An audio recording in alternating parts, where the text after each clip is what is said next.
Good morning, you're watching Breakfast from BBC News. Now, at the age of 5, Dashni Murad's family fled war in Iraq and began a new life in the Netherlands. There, free from persecution under Saddam Hussein, she was able to develop her passion for performing, later carving out a career as a singer and a television presenter. She is a busy woman, but the experience of her early years never left her, and Dashni set up a charity to help other children affected by conflict. We're going to talk to her in just a moment, but first, let's have a listen to her new single.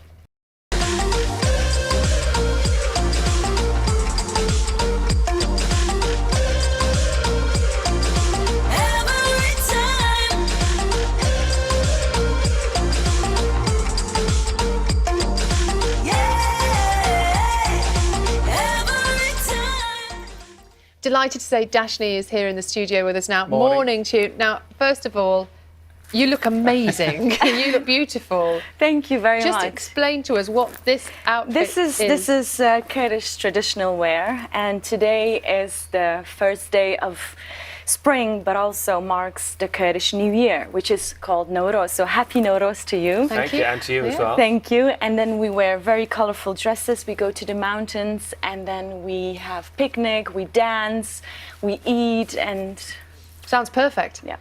And you, what I love about reading your stories, you're very proud of your past, even though it was a very difficult sort of journey through early life for you. Just explain to our viewers, what was it like for you growing up in Kurdistan, and what sort of did you go through in those early years? I think that growing up, my earliest memories of war, and you don't want that to have for any children.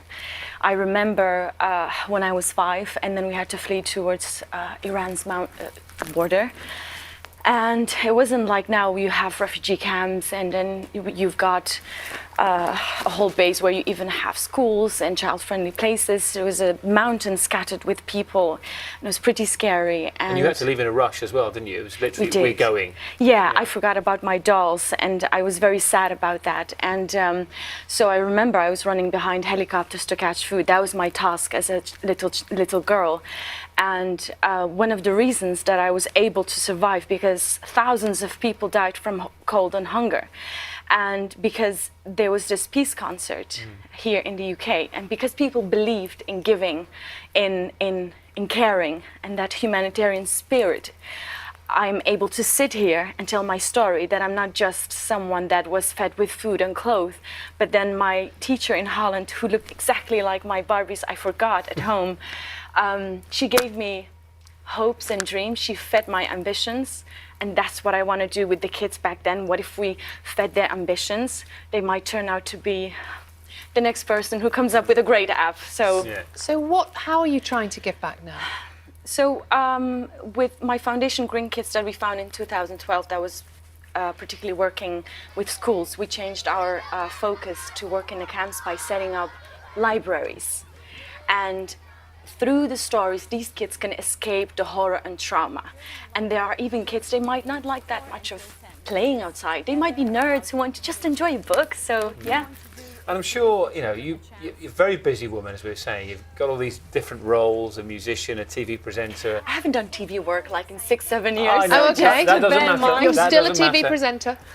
How do you maintain such a positive outlook and that sort of determination to make a difference when many people might be watching this thinking, with what you've been through, what your family have been through, and the history of your country as well, sometimes you might just be wanting to sit down, bury your head in the sand and just complain about the life that you've had? I think that growing up in a very small village in the Netherlands, that really affected me. I was embraced by the Dutch society and the culture in the village. And I truly believe that if we all unite and our voices together, we can have such an impact. And today, to be here, I'm calling upon everyone at home to stand together, unite together, and so that hopefully the international community can put an end to this misery, this 6-year ongoing war in Syria and in Iraq and in Kurdistan.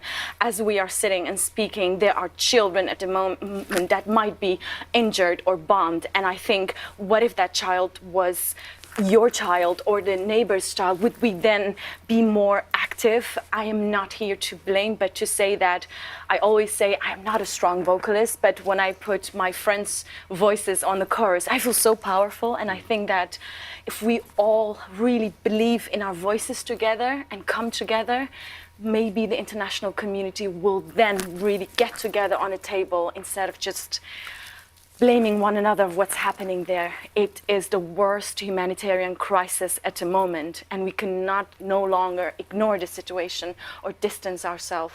No matter how big we build walls, the people will run.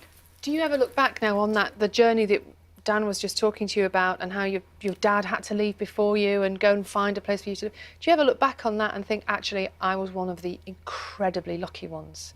I was, and my father went through the same journey that the people are doing now. They risk their lives to cross the waters from Turkey to Greece. He did that for 7 times. And to look back, I know that my father wouldn't harm anyone. He just wanted to have a safe and secure place for his children and to give me a chance for education. And it is so sad to see what these families go through. And I am here not to say, oh, let's just have everyone over to the West. It is really about that we need to fix there. We're all connected. If we are sitting here and someone there is suffering, we can't be 100% happy. That's how I feel. And so that I was lucky and I was giving hope and ambitions and dreams. And I hope today I can pass on a little bit of that positive light and a bit of too much yellow, maybe. Sorry. Nothing wrong with a bit of too much yellow. Okay. So, just tell us, how will you celebrate the rest of New Year? Is there a big meal later? Is there a big family get-together? Yes, how does it work? my aunt lives in Manchester, so I'll be going there and have like a massive meal for the day. And there won't be fire and jumping over fire. We'll leave that to back home, yeah. Oh, well, enjoy your day. Yeah, you want to be careful with those long sleeves and the fire. Oh, thank you. How do we say Happy New Year again? Nouros Piros. Nouros Piros. Noros piros. Oh, it's fun. Okay, Yeah. we've learned Is that to- right? Thank you so much for coming in Thank this you morning. so much for having me. And Dashni's single is called Love Wins. Correct.